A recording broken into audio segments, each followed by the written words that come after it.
അഭിഷേകമന്ന എന്ന വചന സന്ദേശത്തിലേക്ക് എല്ലാവർക്കും സ്വാഗതം. ഇന്ന് ചിന്തയ്ക്ക് ആധാരമായ ദൈവവചനം എഫെസ്യ ലേഖനം 1-ാം അധ്യായത്തിന്റെ 3 മുതലുള്ള വചനഭാഗം. ക്രിസ്തുവിലുള്ള അനുഗ്രഹങ്ങൾ.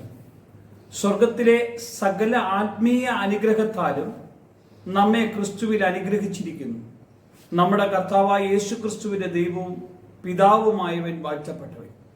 തന്റെ സന്നിധിയിൽ നാം വിശുദ്ധരും നിഷ്കളങ്കരുമാകേണ്ടതിന് അവൻ ലോക സ്ഥാപനത്തിനു മുമ്പേ നമ്മെ അവനിൽ തെരഞ്ഞെടുക്കുകയും തിരുഹിതത്തിന്റെ പ്രസാദപ്രകാരം യേശുക്രിസ്തു മുഖാന്തരം നമ്മെ ദത്തെടുക്കേണ്ടതിന് ദൈവം തനിക്ക് പ്രിയനാവിനെ നമുക്ക് സൗജന്യമായി നൽകിയ തന്റെ കൃപാമഹത്വത്തിന്റെ പുകഴ്ചയ്ക്കായി സ്നേഹത്തിൽ നമ്മെ മുൻ നിയമിക്കുകയും ചെയ്തുവല്ലോ. എഫെസസിലെ സഭയ്ക്കായി വിശുദ്ധ പൗലോസ് യേശുക്രിസ്തു നൽകിയ ദൈവിക അനുഗ്രഹങ്ങളെ കുറിച്ചാണ് പറയുന്നത്. സ്വർഗത്തിലെ സകല ആത്മീയ അനുഗ്രഹങ്ങൾ കൊണ്ടും നമ്മെ അവൻ നിറയ്ക്കുന്നു. യേശു നമ്മെ തിരഞ്ഞെടുക്കുമ്പോൾ, നമ്മളെ വിളിക്കുമ്പോൾ, ആ വിളി നമ്മുടെ ഉള്ളിൽ സ്വർഗത്തിന്റെ സകല അനുഗ്രഹങ്ങളും പകർന്നു തരിക എന്ന ലക്ഷ്യമായിരുന്നു കർത്താവിനുണ്ടായിരുന്നത്. എന്നിട്ടോ കർത്താവിന്റെ സന്നിധിയിൽ ദൈവമക്കൾ എങ്ങനെയാകണം? തന്റെ സന്നിധിയിൽ നാം വിശുദ്ധരും നിഷ്കളങ്കരും ആകേണ്ടതിന് അവൻ ലോക സ്ഥാപനത്തിന് മുമ്പേ നമ്മെ അവനിൽ തെരഞ്ഞെടുക്കുകയും ചെയ്തു. കണ്ടോ, ക്രിസ്തുവിന്റെ മുമ്പിൽ എങ്ങനെയായിരിക്കണം നമ്മൾ വിശുദ്ധരായിരിക്കണം, നിഷ്കളങ്കരായിരിക്കണം. കണ്ടോ, 2 കാര്യങ്ങളാണ് കർത്താവ് നമ്മോട് പറയുന്നത്. നമ്മൾ വിശുദ്ധിയായിട്ടും നമ്മൾ നിഷ്കളങ്കരായിട്ടും കർത്താവിന്റെ സന്നിധി ജീവിക്കണം.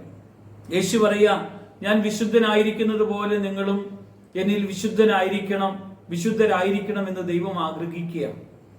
നിഷ്കളങ്കതയുള്ള ഒരു മനസ്സ്, ഒരു ജീവിതത്തിൽ ഒരു കളങ്കവും ഇല്ലാത്ത വണ്ണം നമ്മൾ കർത്താവിനോട് കൂടെ ആയിരിക്കണം. എങ്കിൽ മാത്രമാണ് സ്വർഗത്തിന്റെ സകല ആത്മീയ, കാരണം ഒന്നുപോലും നമ്മളിൽ നിന്ന് മാറ്റി വെക്കുന്നില്ലെന്ന അർത്ഥം. സകല ആത്മീയ അനുഗ്രഹങ്ങൾ കൊണ്ട് നമ്മെ ക്രിസ്തുവിൽ നിറയ്ക്കുന്നു എന്ന് പറഞ്ഞാൽ അത് നിറയ്ക്കുക തന്നെ കർത്താവ് ചെയ്യും. നമ്മൾ വിശുദ്ധരും നിഷ്കളങ്കരുമായി കർത്താവിന്റെ സന്നിധിയിൽ ഒന്ന് പ്രാർത്ഥിച്ചാലോ? 5-ാമത്തെ വചനത്തിൽ നമ്മെ അവന് തെരഞ്ഞെടുക്കുകയും തിരുഹിതത്തിന്റെ പ്രസാദപ്രകാരം യേശുക്രിസ്തു മുഖാന്തരം നമ്മെ ദത്തെടുക്കേണ്ടതിനും ദൈവം തനിക്ക് പ്രിയനായവനെ നമുക്ക് സൗജന്യമായി നൽകിയ തന്റെ കൃപാമഹത്വത്തിന്റെ പുകഴ്ചയ്ക്കായി സ്നേഹത്തിൽ നമ്മെ മുൻ നിയമിക്കുകയും ചെയ്തു.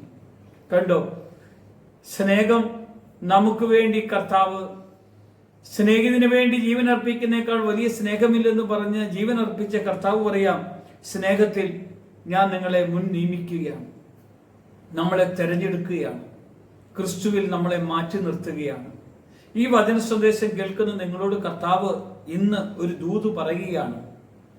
സ്വർഗത്തിന്റെ സകല അനുഗ്രഹങ്ങൾ തന്ന് ദൈവം നമ്മെ നിർത്തുമ്പോൾ നമ്മൾ വിശുദ്ധരും നിഷ്കളങ്കരുമായി ക്രിസ്തു യേശുവിൽ ദൈവത്തിന്റെ മകനും മകളുമാക്കിയ നമ്മളെ വേർതിരിച്ചത്. നമ്മൾ മക്കളാണെങ്കിൽ അവകാശികളാണ്. ഈ അവകാശത്തോടുകൂടെ അവന്റെ കൃപയുടെ സ്നേഹത്തിലേക്ക് ഇന്ന് നമുക്ക് കടന്നു വരാൻ തക്കവണ്ണം ദൈവം നമ്മെ അനുഗ്രഹിക്കട്ടെ. യേശുവിന്റെ മഹത്വവും കൃപയും നമ്മുടെ എല്ലാവരുടെ മേലും ഉണ്ടാകുമാറാകട്ടെ. യേശുവിന്റെ നാമത്തിൽ തന്നെ ആമേൻ.